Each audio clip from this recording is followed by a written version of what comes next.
Sa harap ng pagpapalakas ng food security ng bansa, isang rice variety ng Pilipinas ang tumanggap ng mataas na pagkilala sa World's Best Rice Awards 2025 dahil na rin sa ganda ng kalidad nito. At sa harap niyan, may panawagan naman ang pamahalaan sa ating mga kababayan sa masinop na pagkain ng kanin. Si Vel Custodio sa sentro ng balita. Be responsible. Yan ang isinusulong ng Department of Agriculture kasunod ng pagdiriwang ng National Rice Awareness Month.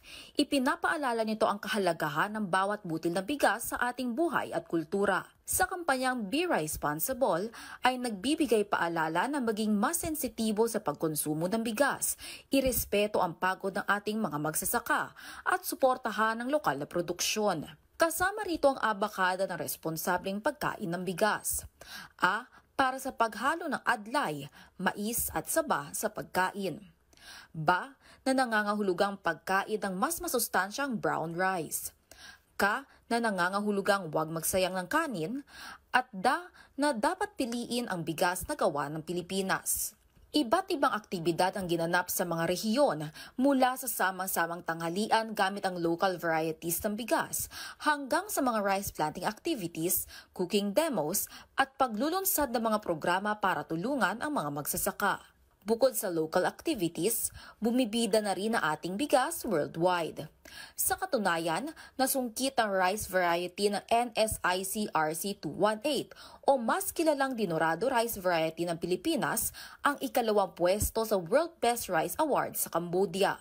Isinumite ng Philippine Rice Industry Stakeholders Movement o PRISM ang rice entry na dinevelop ng Philippine Rice Research Institute. Nakakatuwa po na sa ganitong paraan din na yung ating Philippine rice ang kanilang tawag doon yung entry ng Philippines na bigas at saka naging niluto yun ng mga judges in a double blind system ay nakapanalo po. Dinaig ng kalidad ng Dinorado rice ang halos 30 rice entries mula sa iba't ibang bansa. Patunay lamang ito na nananatiling world-class ang bigas ng Pilipinas na mula sa ani ng ating mga lokal na magsasaka. Kaya ngayong National Rice Awareness Month, dapat pangalagaan ang bawat butil at pataasin ang suporta para sa lokal na agrikultura. Vel Custodio para sa Pambansang TV sa Bagong Pilipinas.